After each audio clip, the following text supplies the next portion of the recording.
Welcome to Tony Talks. Welcome to Tony Talks. Welcome to Tony Talks. How's everybody doing today? This is Antonio Moore. I wanted to have a discussion about a lawsuit that all of us should be paying attention to, but none of us really are. It's probably the biggest lawsuit for black folks in the last 50 years since civil rights. And it's the lawsuit of Byron Allen with Comcast. It's a multi-billion-dollar lawsuit. I believe $20 billion is the tag. And here you have one of the wealthiest black men in America suing Comcast, and basically won against Comcast in the Ninth Circuit, and now Comcast is trying to get him to reverse the decision in the Supreme Court. You basically have a major multinational conglomerate. You try and take a single black man to the Supreme Court to reverse a law that has been on the books to protect slaves since the Emancipation Proclamation. And so I just want to have the discussion of why that law exists, what it is, and then the fact that the Urban League, the NAACP, the Congressional Black Caucus, all the presidential candidates have all avoided this, and some of them actually are taking money from Comcast at the same time, and it's a major conflict. Let's have the discussion. So let's talk about who's suing who. So initially, Byron Allen, who now owns the Weather Channel, it's one black man. Understand that most of these 24-hour news networks, major networks, are owned by conglomerates. In a nation that had slavery and Jim Crow, a black man in Byron Allen, possibly one of the wealthiest black men in America at this point, bought the Weather Channel and owns it entirely. It's a 24-hour news network that a black man owns entirely. It is a direct affront to everything that race is and basically was allowed to become in America. And now we see what the reaction is today. Oh, they can't own nothing. We can let them be part of the diversity officers, or we'll give them $1 million for a college fund.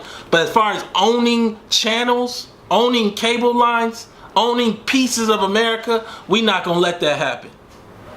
And so I look at this thing, and you also got to understand at the same time, Byron Allen is the only black person in America that can take a movie from production to distribution with no approvals from studios.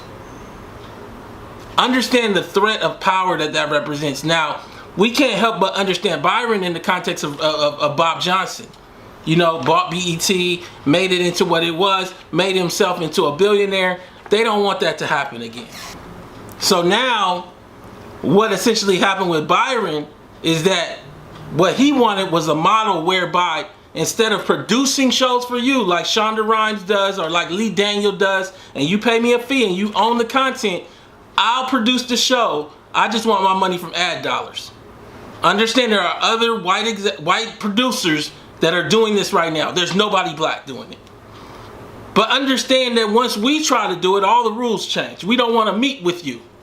He's already sued AT&T for $10 billion and settled. So these are real lawsuits. AT&T for $10 billion, Comcast for $20 billion, Charter for I believe another $10 to $20 billion. Multi-billion-dollar lawsuits. He already settled with AT&T and owns 7 channels. Not the way that Oprah owned Discovery. I'm talking about singularly owns inside of his entertainment studios 7 channels. Now, inside of a larger narrative, a larger discussion of American descendants of slavery, having a talk about reparations, we got to understand that reparations has to include some ownership. See, we got to own our own message. We got to own how we're projected on the TV. We got to own the fact that they don't want us to own anything.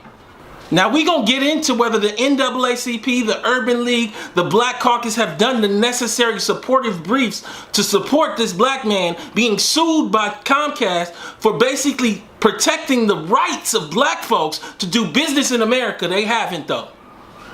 We got to look at what boards that Comcast sits on and why they sit there. We're not taking no crumbs no more. See, I think we got to understand where we're at, how we got here. American descendants of slavery initiated a whole discussion around reparations. But it's not just about what the government does. It's not just about the past. This is the moment where we recognize whether we are being treated fairly and who is against us and who is for us. See, I'm looking at this thing and I gotta back up and explain to y'all some details. I told y'all about Byron. Let me tell you about Comcast. This entity, this massive entity built a bunch of cable lines in black communities. And now what we don't understand is we talk about being 14% of the population.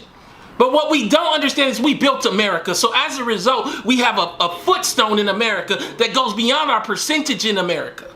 See, we're 40% of the subscribers for Comcast. We are 40%.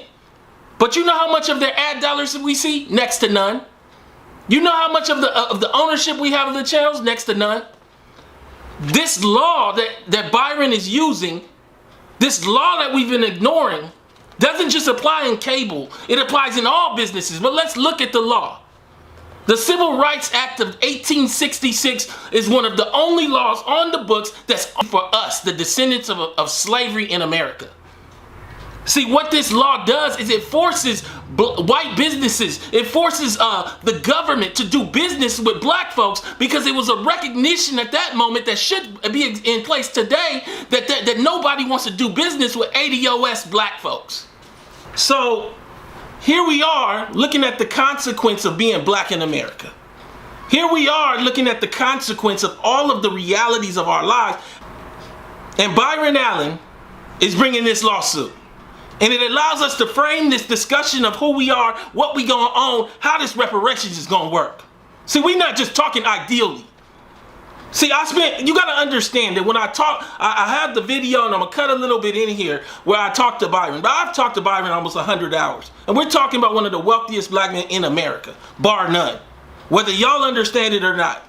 He bought the Weather Channel by himself for cash, $300 million, black man. And what we see now is that the government is not providing the protections that the descendants of slavery deserve, that allow us to continue to own businesses and to be American. Let's talk. So let's look at this Civil Rights Act of 1866. The Civil Rights Act of 1866 also said that any citizen has the same right that a white citizen has to make and enforce contracts, sue and be sued, give evidence in court, and inherit, purchase, lease, sell, hold, and convey real and personal property. Understand, they're talking in a moment where there are no other groups. They're talking in a moment where there's whites and then there's descendants of American slavery, 1866. So when they say any citizen, they're saying the slaves need to be allowed to do business. So the Civil Rights Act of 1866 basically gave citizens, black citizens, the same rights as white citizens to make and enforce contracts, sue and be sued, give evidence in court, inherit, purchase, lease, sell, hold, and convey real and personal property. In 1866, this was a black and white country. This was a black and ADOS country with white folks. I think in a lot of ways we're not unpacking where this country has been and the realities of the laws on the books and why they exist. We just had the article come out today on the Atlantic about how much land was stolen from black folks. That is the land you develop, cable lines, orange groves, potato farms. That is the land that makes you the ownership class in the country.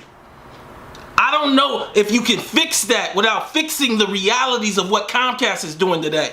See, this law basically makes it so that Comcast has to do business with black folks, ADOS folks.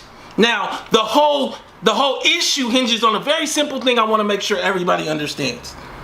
Comcast wants to make it so we have to prove that race was the only reason they didn't do business. That's a bar too high. See, as it stands, all we have to prove, based on the Ninth Circuit, is that race was one of the reasons. Byron Allen has already won in the Ninth Circuit under that. You have Comcast trying to dwindle away, trying to cut away at civil rights laws, while the NAACP and the Urban League and the Black Caucus are either silent or taking money from them. ADOS, I want y'all to understand today is a call to action. Today is a day that we understand that reparations isn't just about the presidential candidates and getting a vote in. It's about the realities of understanding the world that surrounds you. November 16th, this is heard in the Supreme Court. Where are the amicus briefs Where are the supportive actions from everybody from the same Al Sharpton that's got the show on NBC, the MSNBC that's under Comcast? Where are the actions by the NAACP? See, I'm going to bring up a memorandum of understanding that all these people signed with Comcast that gives us as black folks nothing. It's a memorandum of understanding that says nothing for black folks, for ADOS folks. See, we built America. We are owed a debt here. And we are here to claim that debt. But to claim that debt, we have to actionably look at the realities of what's in our control. See, today we can make calls to the Congressional Black Caucus. Today we can flood the emails of the Urban League. Today we can send letters off to the NAACP and visit our local chapters. Today is the day that we can actually say, where are the amicus briefs? Because Comcast is trying to take our rights. Let's talk. Let's read a little more on this thing. The act used language very similar to that of the Equal Protection Clause in the newly proposed 14th Amendment. In particular, the act discussed the need to provide reasonable protections to all persons in their constitutional rights of equality before the law, without distinction of race or color or previous condition of slavery or involuntary servitude, except as a punishment for crime, whereof the parties shall have been duly convicted. The statute was a major part of a general federal policy during Reconstruction and was closely related to the Second Freedmen's Bureau Act of 1866. This is the discussion that binds reparations. This is part of the reality of making us whole. See, there's no way that you can let Comcast do what they're doing and understand and support reparations. See, Comcast is basically trying to make it so we can't use this law. Once they make it so that we gotta prove that race is the only reason, how can we prove that? How can we prove that in an America that no longer is just a slavery America and has so many people willing to take money from y'all? We can't. But what we can prove is this one of the reasons. And once we prove it's one of the reasons, then it should be over. That's a bar that never should have been passed. So I'm looking at this thing and I look at this ruling and I want y'all to understand that this is real. When I say billions, it becomes fantastical for some people where you can't understand it or grasp it. Comcast challenges a ruling allowing a $20 billion lawsuit to move forward. A black man is suing Comcast for $20 billion and already won in the Ninth Circuit. And now Comcast is trying to drag him into the Supreme Court to dwindle away at the rights of all of us. Because this law allows us not just to go after Comcast. It allows us to go after Wells Fargo. Are you doing business with black folks? It allows us to ask the federal government who does pensions, are you doing business with black investment bankers? It allows us to challenge America on whether they want us and allow us to be American. See, Comcast, they got to understand that we here now, ADOS, and we got a gate up now. But for them to understand, you have to do your part. You have to get active. See, I'm looking at this thing, and the U.S. Supreme Court will be examining standards in racial discrimination lawsuits. On Monday, the justices of the High Court announced that they had accepted for review a case claiming discrimination in contracting against Comcast in alleged violation of Section 1981 of the Civil Rights Act. The $20 billion lawsuit comes from Byron Allen's Entertainment Studios Network, an African-American owned programmer upset over the way that cable TV distributors refused to make good offers to license his channels. Comcast, as well as Charter, in a separate case, petitioned for review. They petitioned for review after Byron Allen's company survived scrutiny in the Ninth Circuit Court of Appeals. In Comcast's petition, handled by Miguel Estrada at Gibson Dunn, the cable company argued that in order to carry a discrimination suit, plaintiffs must show in pleadings that racial animus was the motivating factor leading to a programming decision. We can never prove that, and we don't need to prove that. The fact that you don't have black people of any large number getting any ad dollars is all that we need to prove. Do you understand? When you look in the memorandum of understanding, a company that does $1 billion in ads did $7 million in ads with minorities. That's it, or something. I'm gonna read it to you in a second so you don't, all the facts is straight. I'm telling you today that we can't have no wealth, no ownership, if we can't at least have it in entertainment. We got a bunch of people running around and don't none of them own nothing that they running around on. Here we got the black man that owns the Weather Channel going to the Supreme Court on November 16th, and ain't nobody in Hollywood said nothing.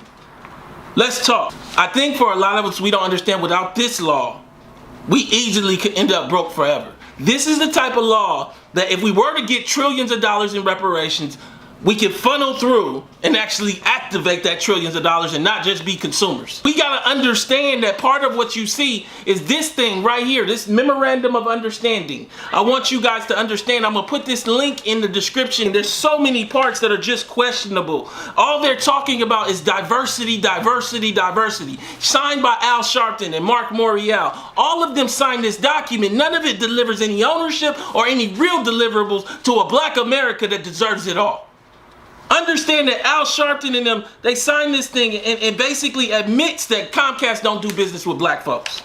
It admits the fact that black folks get a pittance of the ad dollars.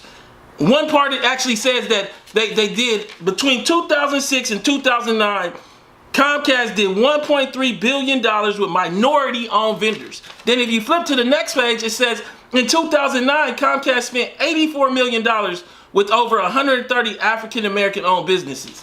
That ain't even ADOS. So billions went out to minorities, women, Latinos. We saw a couple $1 million. And if you go to ADOS, we probably saw next to nothing. American descendants of slavery.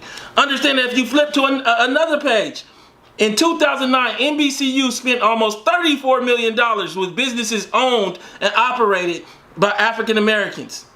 But you don't even understand that they spend billions of dollars generally. And from 2006 to 2009, NBCU spent over $650 million with diverse suppliers. We're seeing nothing, but we're all the consumers. We're 40% of their consumer base. In addition, listen to this. Comcast and NBCU jointly will commit at least an additional $7 million in spending on advertising with minority-owned media. We won't see any of that.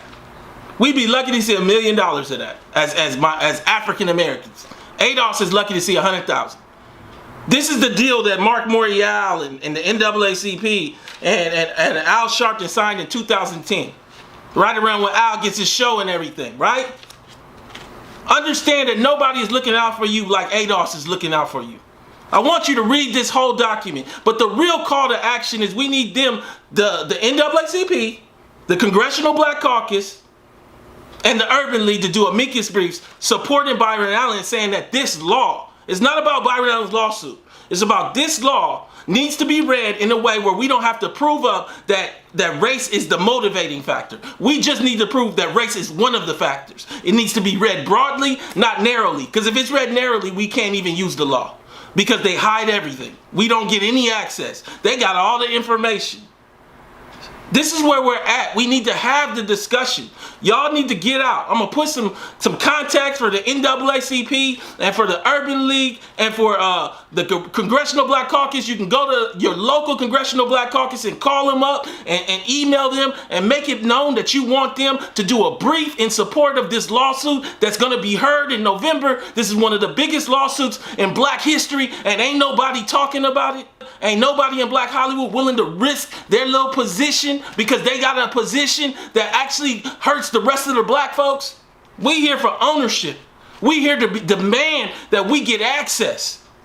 I need ADOS to get on this because this ties in to a greater call for reparations from the federal government. We need the tools that allow us to actually bring claims. Our tools. Your tools, your family's tools, things that allow for us to make it clear that Wells Fargo ain't doing business with us, that Comcast ain't doing business with us, that the federal government is not doing business with us, that there is no black business because they're not doing business with us. This is Tone Talks. I just wanted to come to you briefly, read up on this case, get to your Congressional Black Caucus, the Urban League, and the NAACP, and let's make these people let us know. Now, in addition, I will say the presidential candidates need to come out. If you get to Kamala or Cory Booker, they need to let it be known what their position is. Do they plan to support a black man that owns the Weather Channel being brought to the Supreme Court? See, I'm not here for no games.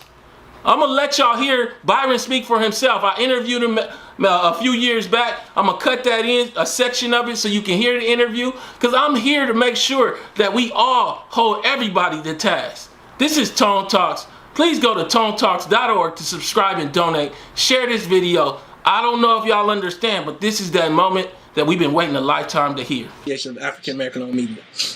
I started the National Association of African American Owned Media because I feel it's important that we as a people own and control our image and how we're produced and depicted around the world. And I have said to a lot of people, especially white people, would you be comfortable if I had control over how you were produced and how your children grew up and saw themselves? If they saw themselves as heroes or if they saw themselves as losers. Are you comfortable with that image and me having that control? And unanimously, everyone always says no. And I say, then why should I be comfortable letting you have 100% control over how I'm produced and depicted and distributed around the world and how my children grow up and see themselves? So we must own our own networks and our own platforms and websites and publications that we truly own, and we're not a front for wealthy white people, but we truly own it and control the narrative. That is the reason. Can you explain that a little bit more when you say, because I've heard that before from you, and I think sometimes it gets lost. In more specific sense, can you explain the difference between black targeted and black owned companies? Black targeted is black targeted. That doesn't mean that the people who actually own it and care about how you're produced and seen own it and control it. I mean, you want that to be authentic. The ownership needs to be, like, I had the pleasure of growing up with Ebony and Jet on my coffee table, and I knew that I could trust that publication because I knew who owned it, and they were really about inspiring the African American community and helping us to go to the next level. And at the same time, they chronicled all of our successes and made sure that we paid respect to the people who deserve that respect, who had gone on to achieve exceptional levels of success. I think it's important that we have that in our community, and unfortunately we don't, because a lot of advertisers have pushed us to the side, and a lot of distribution systems have pushed us to the side. Now, the reason why I sued, now it's a big deal. Wait, can I ask you one question? Just so the audience who isn't as aware. When we look at BET, when we look at Aspire, are these black targeted or black owned companies? They're black targeted, and they're black. Viacom owns BET, and Aspire. We're asking through legal documents to understand the relationship of Leo Hendry and Aspire. So we want to know, because we want to have real, authentic, 100% African American ownership of these platforms. We deserve it. Look, the cable industry. This is why I say, hey, black people, wake up and get a calculator. You're a multi-trillion-dollar industry, but you get paid nothing. The cable industry spends $70 billion a year licensing cable networks. $70 billion. Black people get zero. We're the only community that would allow that to happen. No other community would stand for that. We do business with a lot of major corporations. Coca-Cola, they don't spend a nickel with black-owned media for the most part. There are a lot of major corporations out there that pull money out of our neighborhoods, out of our communities, but they're not. See, what happens is, here is that institutionalized racism. When white people talk to other white people about business, they talk about business. When black people go to white corporate America starts talking about charity, donations, and who they've given money to. We're not a charity. We're not a donation. We're not that burden that you need to subsidize because we are a bunch of stupid baboons who can't add 2 + 2. We're a business. We're brilliant. We're resourceful. We're articulate. We're competitive. But white corporate America has a way of treating us like we're a burden and we don't count. And when you look at all the hundreds of billions of dollars that are spent in advertising and none of it going to black-owned media, that speaks to why your newspapers and websites are going out of business and going away, and they don't exist. When you look at $70 billion being spent licensing cable networks and none of it going to black ownership, that speaks to jobs in the community. Now, for me, as an African-American entrepreneur, to sue the first African-American president of the United States for racial discrimination in contracting, there is a severe problem. Now, let's talk about the law that I use. It is Civil Rights Act 1866, Section 1981. It was put on the books to protect the newly freed slaves 150 years ago, to make sure that we had economic inclusion, because they knew 150 years ago we weren't going to get that economic inclusion. And here we are today, we still haven't achieved it. So I had to sue President Obama's FCC to give him a wake-up call and say, President Obama, listen up. You need to understand that your administration for Black America has been a Category 5 disaster. Under President Obama, unemployment for Black America has gone up 40%. During the same period, it has gone down 25% for white America. This is off of his own website, .gov. Okay? Under President Obama, Black home ownership is at a 25-year low. So Black America, we're not living the American dream, we're living the American nightmare. So again, let me say this to everybody. I just want to make sure everybody understands who they're listening to right now. You're listening to one of the 4 Black billionaires, and he's just laying it out for you. And I think sometimes, people, just because they don't see your face on television, they don't know you in the same sense as Oprah, that they don't understand that you're really out here laying out the information so everybody can get context from another perspective outside of their own home, why they're struggling, and so that then they can demand change. You know what I'm saying? Demand change. And what I said to President Obama, look, we Black people, we died for you to be in the White House. Literally died, okay, for you to be there. Real simple things you can do that nobody can veto or block. It's not even possible, okay? Stop approving mergers that do not have real, true African-American economic inclusion. That is simple for you to do, and that is simple for you to audit and enforce. Also, you spent, President Obama, $700 billion, that's with a B, $700 billion to bail out the banks. Why don't you audit the banks? And you will see that the banks are not lending money to Black people. And therefore, Black people can't buy homes. Therefore, Black people cannot start businesses. We're not getting business loans. And therefore, we can't start businesses, buy businesses, and grow our businesses and employ people in our community.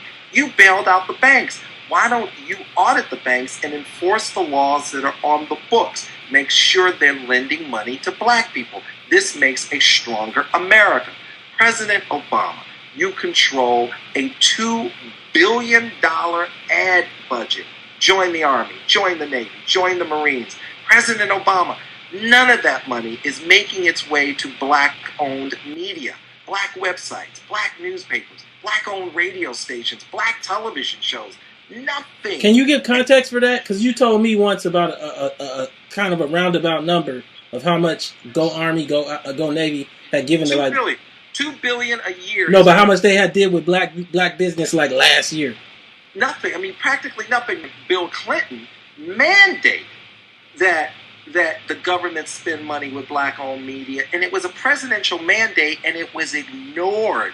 And to Kerry's senator, he was Senator Kerry, now Secretary Kerry, to his credit, he opened up an investigation to find out why this mandate had been ignored. And not only did it not improve, it got worse from when Clinton said, guys, we are spending $2 billion a year. Make sure Black-owned media is included.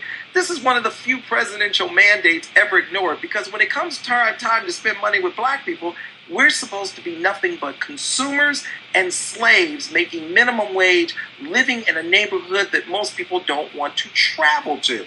Now, here's another big thing that I am the White House's worst enemy, a Negro with a calculator. So the government, President Obama knows that the government pension fund money for government workers is $1 trillion. government worker pension fund, all the people who worked at these pension funds, worked for the government, their pension funds. None of that is making its way to black communities, black professional money managers, and making its way into our communities. So you're asking us, America's asking black America to run the same race without any tennis shoes on a bunch of glass. And all we're saying is it's time to get to the table and provide real economic inclusion. There's some real big problems out there. These pension funds that are buying businesses, and a lot of that pension fund money is coming from women and people of color. People of color, and those are the people who work, and their money goes into these pension funds, and then there's so-called professional pension fund managers, and none of that money, trillions, and I mean trillions, not millions, not billions, I moved on to the T's, trillions of dollars being invested, no economic inclusion for African. Obama's administration to say, President Obama, you know better. We trusted you because we considered you family. But you don't treat us like family. And part of it is our fault as black people. Look, we have to be smarter about it. The Jewish community was brilliant. They had an ask. They said, look, we want more protection for Israel. The Hispanic community, brilliant. They have an ask. They say we want immigration reform. The gay community, they were brilliant. They had an ask. They said they wanted gay marriage, and they got it. Black community, not so brilliant. We didn't have a real clear, definitive ask where we organized and said, you must deliver this. Other communities were very clear and wouldn't let up. They were united. We must be clear that we must have economic inclusion, and we must have it now because the party's over. The moving trucks are going to be coming to the White House in less than a year. And what you're going to have is all of a sudden black people are going to look around and go, that was really nice. Those were some nice photos, but I'm broke. Yes, you went backwards. Who would have ever thought that you get the first black president and black people would go backwards economically? Well, guess what? Your nightmare is true. And it's time to wake up and demand that corporate America includes you because it's rightfully yours. Yeah, and so I go back to the analogy that you gave earlier, and right after that, I really want to get into the lawsuit and why you added Al Sharpton, because I think it really is poignant for this moment of conversation. But so often we hear this race analogy, this running race where white people got a head start, and I guess my fundamental problem with that is when I sit back, it does a disservice to what happened to black people because it doesn't really account to the fact that we were the shoes. We weren't a runner in the race, and we just started late. No, we were their shoes, their shoelaces, and now it's kind of like you want the shoes to race with you. And you tell the shoes that they're a person so that the shoes don't understand there's a hole in you because they raced on top of you for years and years and years. When we see these commercial businesses that are in our communities like Nick's Check Cashing and things like that, we forget that people own those companies. I think it's so often we look at it as though it's an oppressive government that created subprime. No, individuals sold subprimes to you with the banks. And I feel like until we really acknowledge the reality of what slavery was, and particularly Jim Crow was, in terms of advantage, in terms of opportunity, and in terms of oppression, we can't move forward. And that's kind of where you're at. Yeah, you can't. You have to get on parity. You have to say, look, I say black America, good luck waiting for another black president and a black attorney general simultaneously. Mm-hmm. Nothing's happening without those two signatures of significance in this country.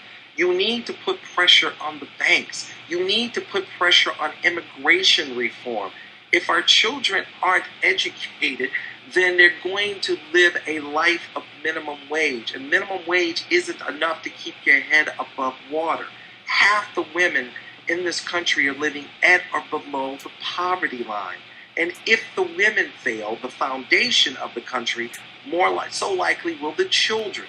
I was very fortunate. My mother went to UCLA. She got her master's degree in cinema TV production. If my beautiful mother had not gone to UCLA, a high-end university, and gotten a master's degree in cinema TV production, it wouldn't have positioned me for success. And it's not a coincidence that her son has 40 television shows on the air and 7 24-hour HD networks. Your children position you for success. We have to get in there. And what I expected from President Obama was education reform and economic inclusion for all Americans, including African Americans, the furthest left behind. And this is something that's a matter of national security. This is something that's a matter of global competitiveness, because we as Americans are only 327 million people out of a global population of 7 billion people. Mm-hmm. Now, China has 2/3 of our nation, 200 million kids in college. 200 million kids in college in China. 2/3 of our nation. You can't compete when you have 2/3 of your nation in college in China and half of your nation here is living at or below the poverty line. In order to compete as a nation and to maintain our status globally, all minds must be on deck. Every mind needs to be fully engaged and maximized to its fullest potential to be a great America. These are simple numbers that are indisputable. We must engage everyone. And this is why I took this law that's been on the books 150 years and gave it to my lawyers and said, I will pay you millions of dollars. We must engage now. We must get everyone thinking and fighting in the right direction to provide the fourth and final chapter, to achieve the fourth and final chapter. The real reason why they killed Martin Luther King. Economic inclusion. So all Americans, including African Americans, the furthest left behind. Now remember where they shot and killed Martin Luther King? On the balcony of the Lorraine Hotel in Memphis. Why was he there? He was there to march on behalf of the low pay to the sanitation workers there in Memphis, and they killed him right there because he was going to deliver at one point 500,000 people to the nation's capital, to the Poor People's March. It was about economic inclusion. Now we, as a people, black, white, Asian, Hispanic, everybody, we must fight for economic fairness and economic justice for everyone, because that's what makes a stronger America. And this is what we must do. Now, why did I sue Charter? Here's Charter. Charter is trying to buy Time Warner Cable for $55 billion and become the second largest cable operator in the world. Broadband. They want to control broadband in America. Number 2 to Comcast. Charter has an all-white male board. They do not have one woman, which represents 60% of the global population. They don't have a woman on their board. They don't have a Hispanic on their board. They don't have an African American on their board. They don't have an Asian American on their board. How can you, President Obama, I understand why these guys want to continue to discriminate against us, but we didn't vote for you to be in the White House to help them. You shouldn't even have a conversation with them. They're saying, now here's the MOU they did with Al Sharpton, which is why I sued Al Sharpton in the Comcast lawsuit for $20 billion. The MOU that this guy signed was with Charter.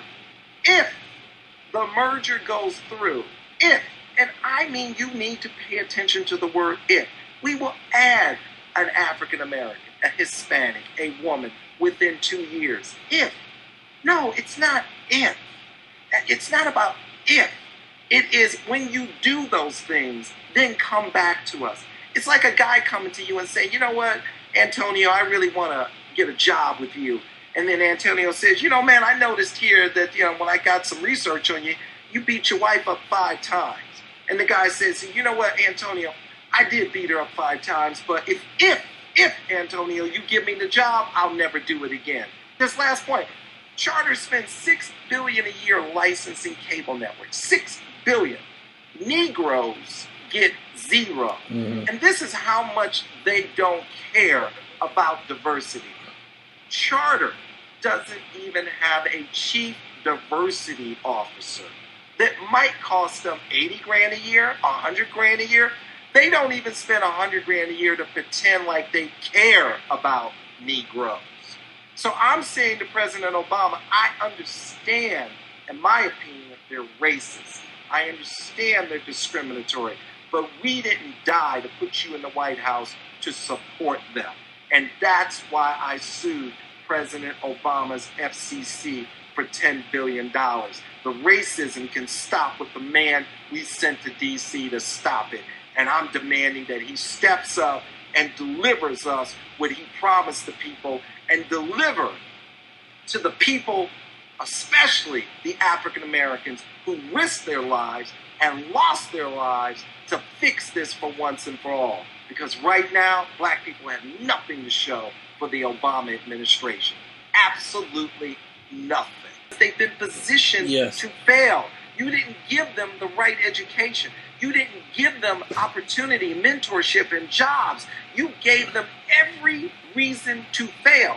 And then for you to say that criminals and thugs, I'm like, no, they're not. These are young men who want better, can do better, desire to do better, and you have failed them and haven't positioned them for success. Now, when those white bikers went through and shot up all those people and shot up that place, President Obama never called them a name. He never commented on them. And he never said anything about those white people that went through those neighborhoods doing that. And I'm just saying, dude, you got to be fair. I honestly don't need you at black funerals singing Negro spirituals. I've got Al Green. I need you back at the White House putting pressure on banks to lend money to black people. That's what black people need. I need you putting pressure on corporations who do business with the government to make sure they're actually doing business with black people. That's what black people need. I need you at the White House putting pressure on really getting some education reform, doing something where we're really getting these kids properly educated and placed into colleges so they have a strong 4-year degree. I need you investing in the community and all people, especially black people, the only ones to have a law to shut us down. Laws to shut us down called Jim Crow. Absolutely. I need you there. I don't need you to sing. You know what you need to do, brother. You know what you need to do. I need you to take care of business. What's at stake here, President Obama, is your legacy. You have let black people down severely. Now, unfortunately, a lot of people will sing your praises and drink your black Jesus Kool-Aid all the way till the end of time. They can do that, but at the end of the day, their bank accounts aren't looking good. You know what to do. You are a really bright man. And if you are smart enough to deliver gay marriage, and I'm happy you did, and I'm thrilled you did, you are smart enough to deliver economic inclusion for all Americans, especially African Americans, and to deliver a better education, and you have done nothing in those categories. And that's why I have had to file lawsuits against Charter, against your own FCC, and against Comcast. Comcast isn't really doing business with black people. Why don't you go and investigate that? Why don't you look at the books? Why don't you follow the money flow? See where the money is flowing to. Why don't you look at that? You said you were going to do it. Live up to your word. Do not come out of the White House and have your legacy be black people have fallen further behind. That is unacceptable. I'm not looking to rally the troops and have this be a debate. Politico asked me today, why did you hire lobbyists to be a part of the debate? I don't care about the debate. Black people are dying every day while we debate. Okay, the debate is over. Every day we got new bodies on the streets, just blood flowing through the streets. This is taking action. I filed federal lawsuits, and I'm going to continue to file them until corporate America shows black America that black America is due. There's so many corporations that don't do business with black America, and that leads to our economic genocide, which is a direct result of our violence. We have to address this economically. That's the only thing that's going to stop it. And I love Coretta Scott King because Coretta Scott King told Martin Luther King, you listen to Bayard Rustin. You listen to Bayard. And Martin said, who's Bayard? And Coretta said, he's brilliant. He's African American and he's gay. And Martin said, he's gay. And Coretta said, hey, hold up. We're not just fighting for 1959, she said. We're not just fighting for civil rights for black people. We're fighting for civil rights for all people, including gay people. 1959, Coretta said that. That's why she's the queen of queens, okay? That's why I love that woman more than anything. And it was Bayard Rustin who walked into that room of Southern Baptist ministers and said, yeah, I'm gay. And he said that to Martin Luther King. And he said, hey, this is how we're going to do it. Through economics. We're going to come off the buses. And he was the architect for the Montgomery bus boycott.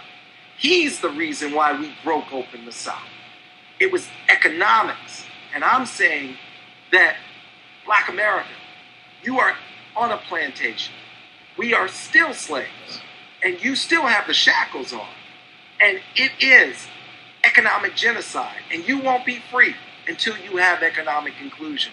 And you need to speak now while you have an African American president and an African American attorney general. And you need to be loud and clear and demand what is rightfully yours. And let Obama know this is his legacy. If you come out of here where you have not made improvement in our education and our economic inclusion as it relates to businesses, as it relates to the government ad budget, and as it relates to the $1 trillion that you manage and government worker pension fund money, a lot of African Americans and a lot of women. He has failed us miserably. And so I guess, you know, one of the applications that we talked about, and you know, you had your own answers at that time. What were your thoughts on this whole uproar about the Oscars earlier this year and the Oscar issue? And then how, you know, we're seeing these celebrities, whether it be 50 Cent, Kanye West. Now this morning you hear about Dwayne Martin and Tisha Campbell. Everybody's going bankrupt. They're going under. How does ownership tie into that? And then how does ownership tie into the Oscar issue and make it relevant or more irrelevant in your mind? Well, you know, look, I started my company 23 years ago from my dining room table. And I called all 1,300 television stations. And for about a year, they told me no. And I got about 40,000 no's to get 150 yeses. And I went and kept half the advertising time in my television shows. I sold them a 1-hour show, and I kept 7 minutes, and the local TV stations kept 7. And I went and sold my 7 minutes to national advertisers. I now have 40 television shows, the largest privately held television library in the world, about 5,000 hours, and the largest privately held portfolio of television cable networks. I own 7 of them. And one of them's Cars.tv. They're not black targeted.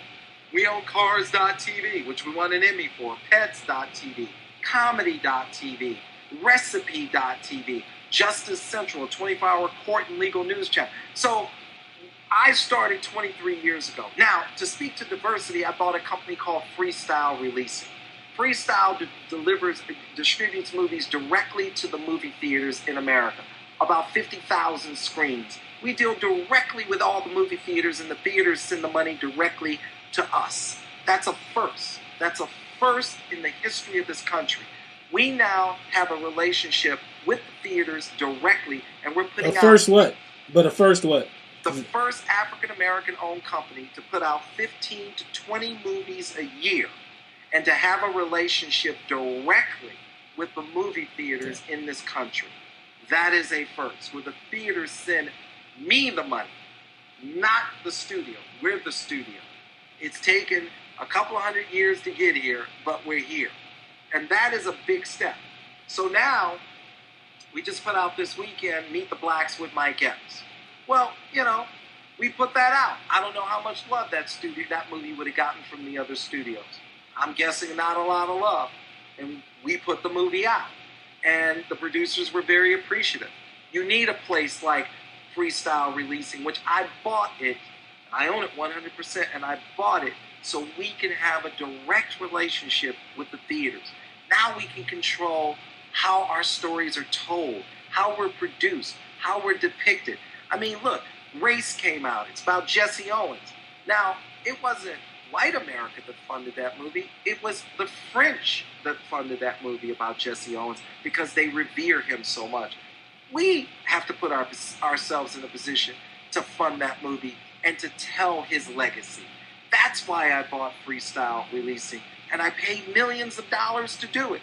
because I wanted to make sure we have a direct relationship with every movie theater in this country, all 50,000 screens. And now we have that relationship to go direct and tell our stories. That's how you speak to diversity. Here's the deal. We have the talent in the community. The talent is abundant. As a matter of fact, everybody looks to the talent in this community to figure out what's on point. The talent is off the Richter scale. We have an audience that's underserved. But the problem has been we have management in place that keeps us from getting to the audience. By me buying a distribution company that goes straight to the theaters, I got rid of the management that's been blocking us for decades, and now we're direct. And now we can speak to diversity. And that's the key. Don't, take off your knee pads. Stop begging. Click your heels 3 times, Dorothy. You're already home. You're already special. You're already spectacular. You already have everything you need. You just need to go right to the audience because they've been waiting for you to come home for a long, long time.